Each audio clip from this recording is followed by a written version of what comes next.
And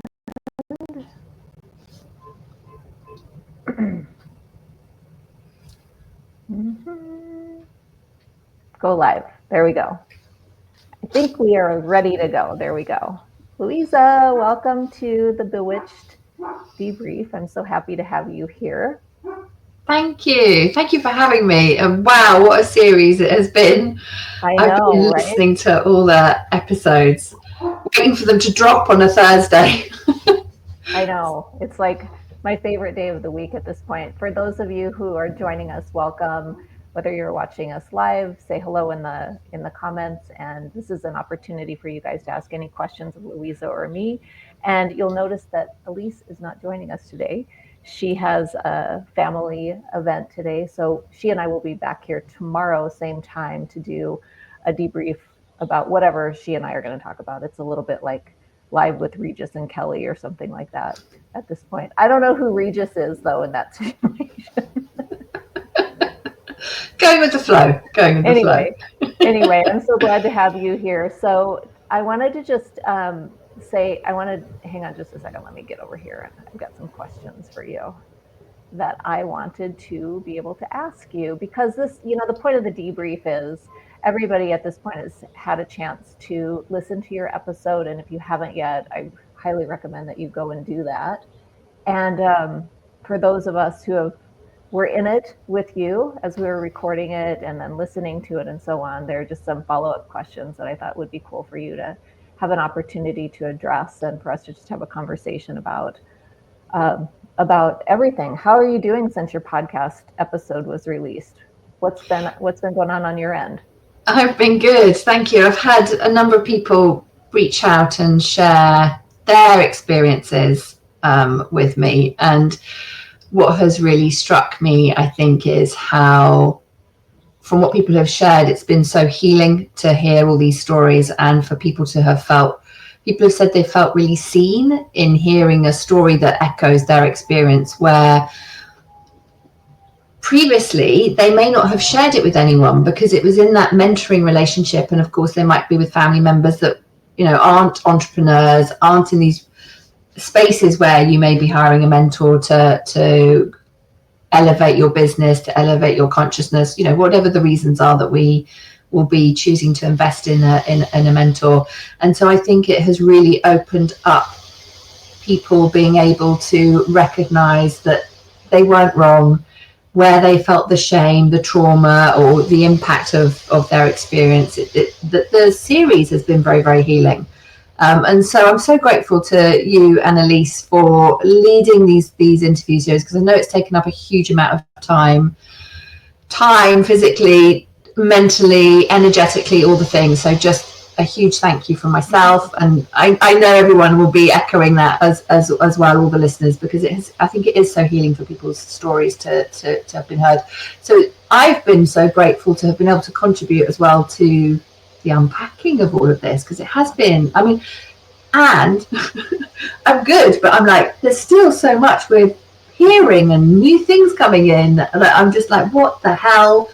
The breadth of the impact of this in terms of Betty's own drama and trauma and how she has impacted people is one thing, and then how this sits in with the broader conversation around control, abuse, cult dynamics, etc. It blows my mind when we sort of consider our little pocket of the world, and then how big this conversation is globally. It really is one of the biggest conversations that most people aren't having. And so, of course, I'm very happy to be leading the conversation.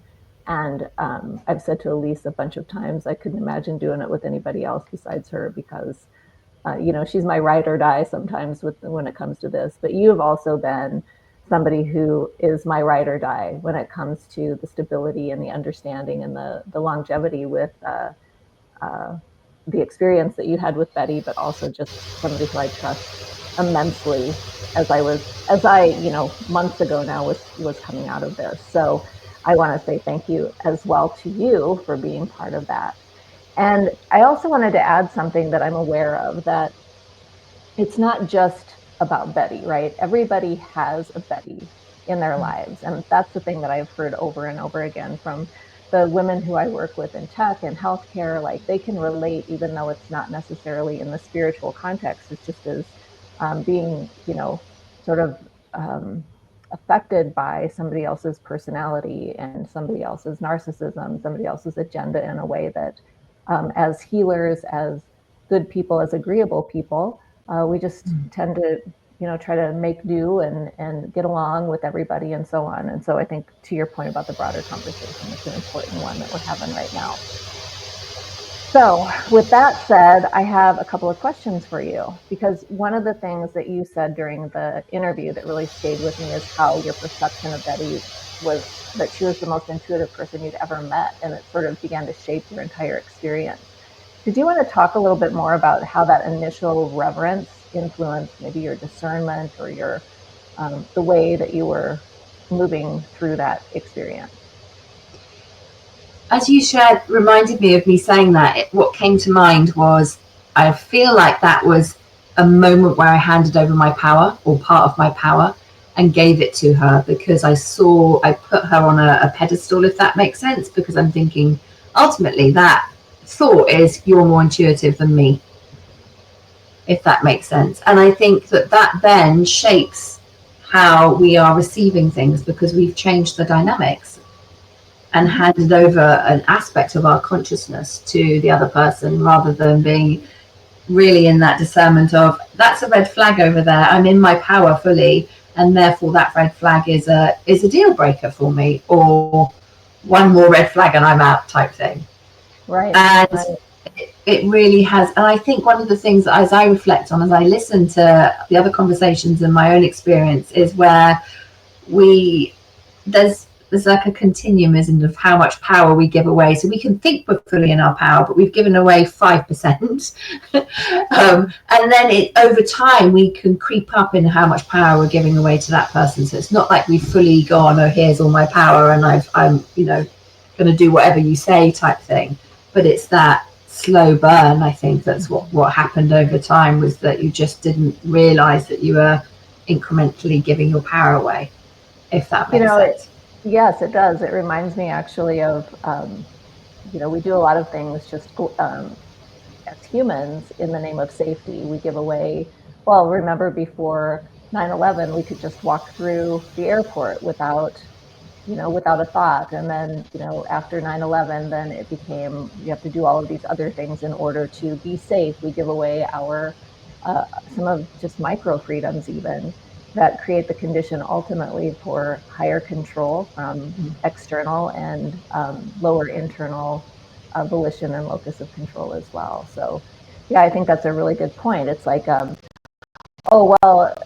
you've ever had a cherry pie sitting at home, and there's one slice taken out of it, or it's not quite even, the edges aren't quite even, and so I'm just going to take a little bit here and a little bit there to even out, and before you know it, the entire pie is in your belly and not in the pie tin any longer. So, and that's a fun example, but I think it's an important one as we kind of look at the dynamics of giving away our power, giving away our sense of authority.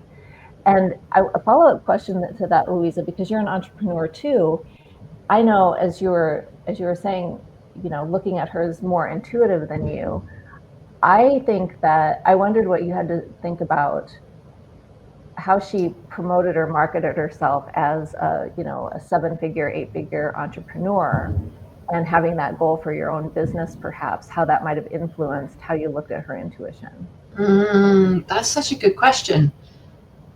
And it's a question I haven't thought about before. So as I'm feeling into this, I'm thinking, so anywhere we kind of pushing the result that we want. If we put somebody on a pedestal, or we make it further away from us, and so that's going to have an impact on our businesses. And so there's two aspects that come into mind, because I think that the marketing that she had, it was very much around, this is my business, and it's a 7-8 figure business. And I initially thought that was the coaching side of things, which is one of the reasons why I was like, oh man, fantastic, you've got that expertise and experience in that. I don't believe that is the case. I think that any wealth was coming from more investments, etc. Because I certainly didn't see that level of business whilst I was in the, you know, in the various communities. But I think that what's coming to mind is that piece of, so if I've given my power away here, I've put somebody on a pedestal, I've actually pushed intuition away from me, and then therefore I've pushed that result of 7-8 figures away from me as well, because I've put somebody on a pedestal, if that makes sense, or put that result on a pedestal. I love that. Thank you for thinking that through with me. It just occurred to me that sometimes I think that if somebody has the results, well, Nicole talked a little bit about this during her episode, that she was assuming, based on what Betty had told her, that people in the mastermind that she was in were making way more money than she was, and she couldn't figure out what she was doing wrong. Well, the truth was that she was lied to about how much money people were making. But it does something internally. It puts you kind of in a one-down position. And I think that that's a really vulnerable place to be, for sure.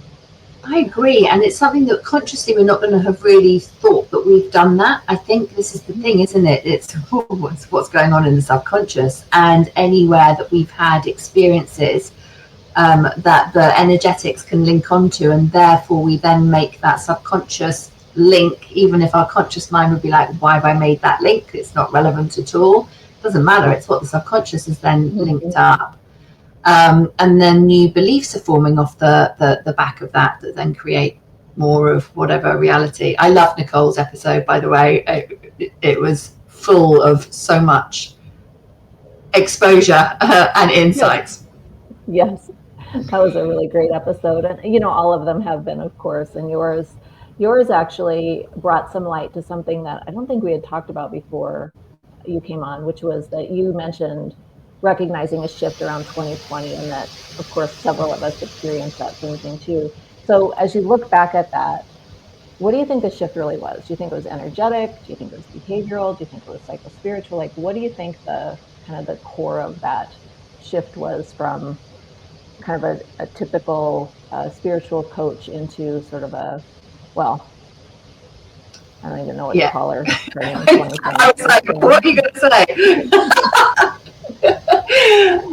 Do you know, I think it's all of it. As I'm trying to kind of put my finger on it, I think when I had looked back, and you can just see energetically there's such a difference in terms of the tone of voice, the energy field around her and all the things. I think that the spiritual psychosis was creeping up, and some of the things, as I reflect back, because there was a big turning point when we spoke about in the episode around that webinar that was all about, you know, all the things going on in the world and her perception of it, that there was so much paranoia within that. And it is that we've talked about two truths and a lie, and how it, when people are presenting information in that way, it's hard to discern what is the lie, because there's other things that you can validate as being true.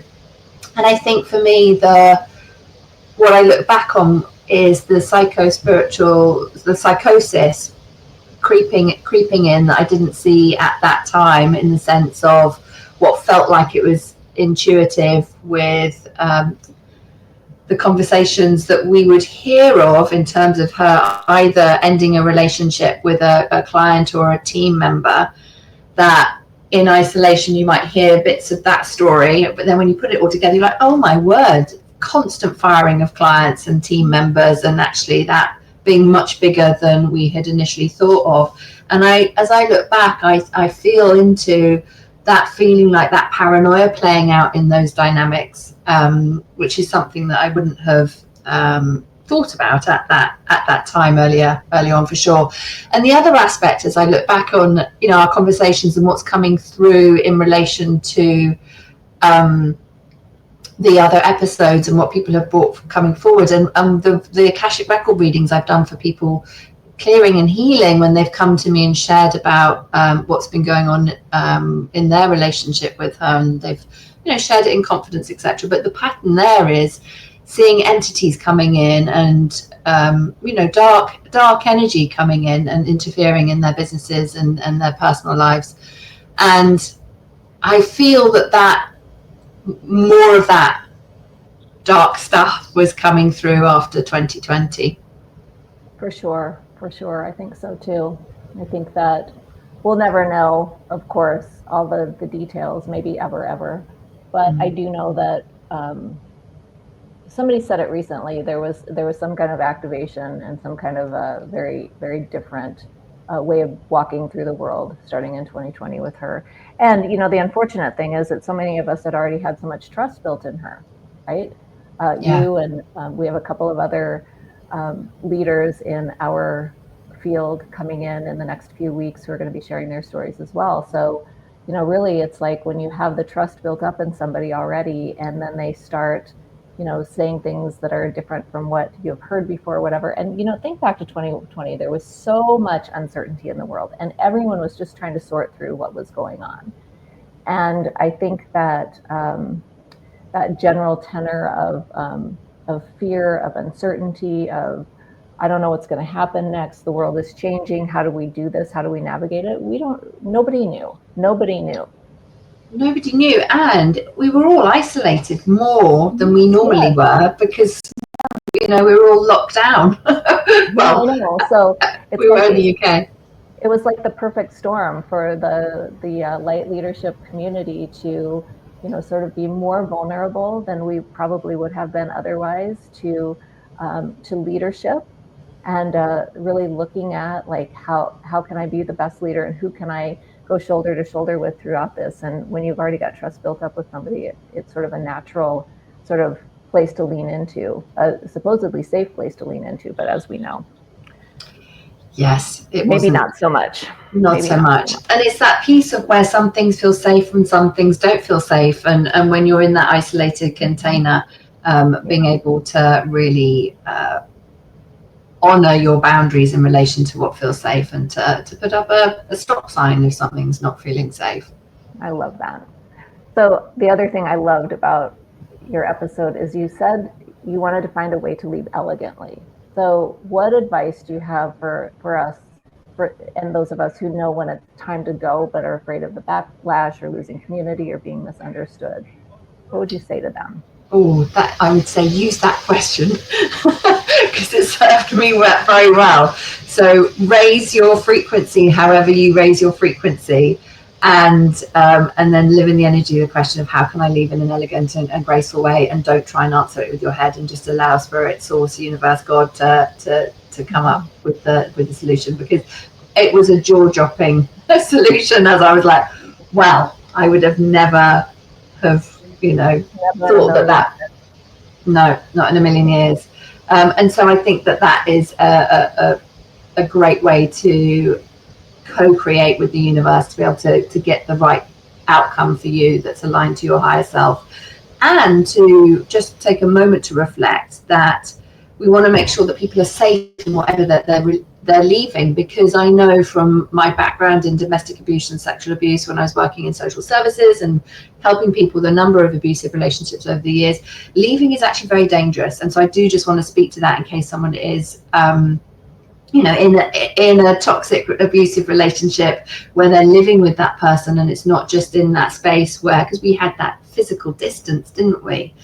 But recognizing, if we think, and I think back to your story, how the abuse actually escalated at the point where you were about to leave, and that happens, in all abusive relationships. So we want to make sure people are feeling safe to leave. So making sure that people have got the support in place, and to live in the energy of that question, how can I leave in an elegant or a safe, elegant and graceful way? And then the universe will give you the answer that's right for you. It reminds me of what Barb used to say when she was leaving, actually, her spiritual teacher. We talked about that on the Two Strings on the Farm podcast this last week. But she used to say to me, I want a drama-free exit. I want a drama-free exit. Love I really that. love that as well, for sure. Great. That's so good. So good. So, okay, listen, we've been talking a lot about what manipulation looks like, but let's flip it. What are some of the green flags that you would advise people to look for when they're choosing their mentors, their teachers, their collaborators? Oh, I love that. I think for me, it's how we want to have people that spiritual leaders that are leading with love. And what does love look like and feel like? Love is kind, and tough love can be kind as well. It doesn't feel like bullying and manipulation. And so if it's feeling right, then we really want to be leaning into that more. And I think being in the inquiry of how are other people reflecting what has been happening in that arena, and is the person that is inviting you to work with you unattached to the outcome, if that makes sense. I think what struck me in Nicole's one was how hard she was working to get her as a client, if that makes sense. And so we want to make sure, I think, what good looks like is how does it feel in your body, doing your discernment around whether you're going to work with that person or not being forced into kind of making a quick decision, and going into your own intuition to see, is this the right time for me? Does my body feel like this is in my highest and best interest? And as I was thinking about this, because I'm thinking it's so easy, and I see this a lot around how people can be very manipulative with their marketing to make things look really, really good, and they're not true. And how do we discern that beyond the marketing? And the only way that we can do that is through that energetic pool. And as you know, I teach people to do muscle testing, etc., and I have a framework and help people make decisions that are aligned for them, and not from the kind of influence of being in someone's energy, where they may be sending you psychic, thought packets and all the things. So I think being able to make these decisions when you're in your own energy is really important. Does that answer your question? Yeah, it really does. It brings up this, the whole psychology of influence is so prevalent in the marketing and in entrepreneurship and the training, the sales trainings and things like that, that we really have to be mindful. I was thinking back all the way to the beginning when I first decided to step out of, my job as a university psychologist and really build my own consulting business. And when I was listening to some of the people who I perceived to be doing very, very well, the words that they were saying were creating the conditions for me to override my own intuition. You see what I'm saying? There's this fine line between intuition and influence. And we really have to be mindful of that. I think that one of the ways that has really helped me is I've studied the psychology of influence. I know how it can be used. And I also know the markers for when it is being used. And I think that's an important consideration. Does that make sense why I say that? It does, because we know how seeds can be sown into our consciousness, and we don't even know that has happened, if that makes sense. I mean, I spoke about here, feeling the telepathic thoughts being sent to me at the back of the head. But if we think about subliminal, when we do this in the Akashic Records, don't we, clearing all the subliminal messages that people are picking up all the time when you're scrolling on your Facebook, and you're picking up messages, and then you go and think, oh, I'm in my own energy and I'm doing my own discernment, but you've just been programmed by whatever you've just been looking at, that's then going to influence whether you're going to go and do X, Y, and Z, because it's all there in the subconscious. But scrolling quickly, it's hypnotic, isn't it? Yeah, I think it is hypnotic, and I think that's the thing that I want to explore more, not necessarily right now, but is looking at where our brain states are so important in really reclaiming our intuition, because so many of all of our brain states have been programmed. Every single one of them has, from the time we were in utero. So that's a conversation for, maybe we can have another podcast episode. Yes. We'll nerd out about that. But I wanted to also ask, and this is the kind of the final question, because really, truly, you've been such a steady presence for me and others navigating this unraveling. So one of the core ideas that I have in my upcoming book, Healing the Healers, is how spiritually intelligent leaders can better guide their clients after experiences of spiritual harm. So, and this is twofold. One is that the healers are helping others restore after spiritual harm, but sometimes the healers have actually had to heal themselves too. So from your perspective, what's something that you can think of that we need to know or remember about holding space for this kind of recovery? This is huge.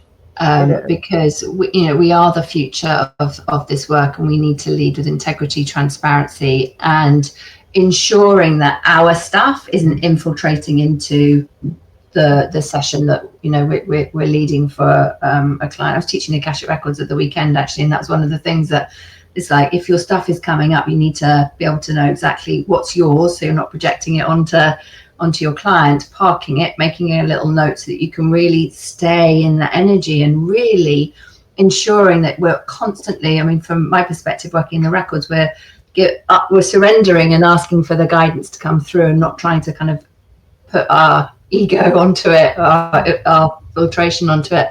And so I think for me is for practitioners to be doing their own inner work continuously, so that they are ensuring that they have their energy is clean, that they are the cleanest channels, because we will be picking up, like we were just saying about the subliminal programming that's going to be influencing you.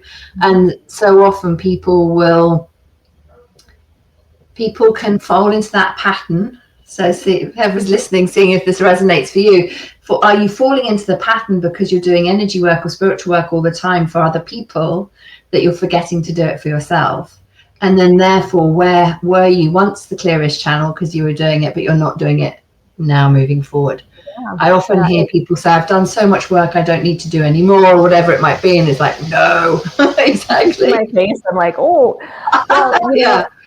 Having been trained the way I was in clinical psychology to get my PhD and to go through all of the training on how to do psychotherapy, one of the things that I always had before, early on in my training, was to have a clinical supervisor where I would go in and have conversations about what was going on with my clients. And then afterwards, the standard of practice in psychology is, of course, to do consultations with your peer group.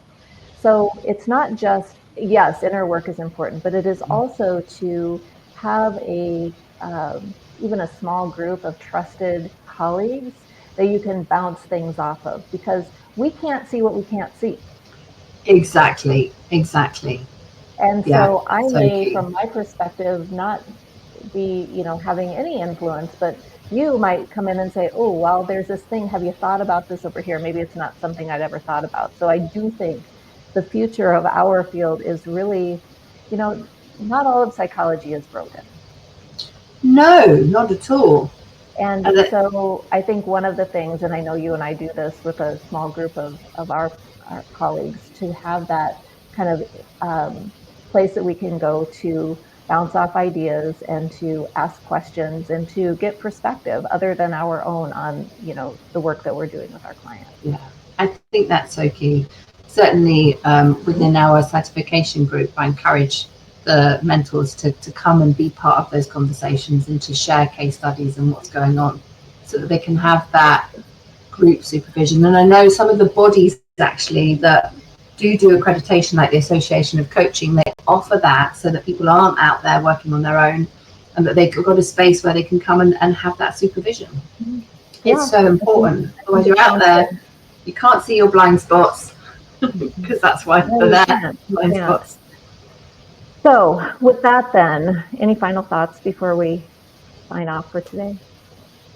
I think I would invite people to think about what is theirs to do in relation to their contribution to this conversation, as part of, whether it's their healing themselves, but also thinking, if they are a practitioner, is what's theirs to do to raise the bar of standards, to be able to ensure that, that their clients are safe moving forward, and that we really do handle and work with where our expertise is, and is there some more training that any one of us need to go and do, so that we can be part of that raising the standards, is what's on my heart at the moment. Yeah, I mean, what you're basically talking about is the cosmic code of ethics that I think is really being called for right now. So that's the next project, I think.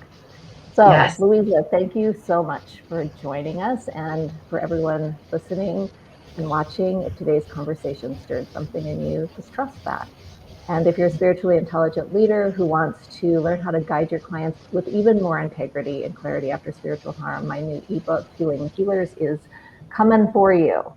The link to reserve it, I'll put that in my bio, but you can also just DM me and I'll send the link over. And Louisa, thanks for helping us break the spell, and let's keep breaking the spell together. Thank you, Robyn.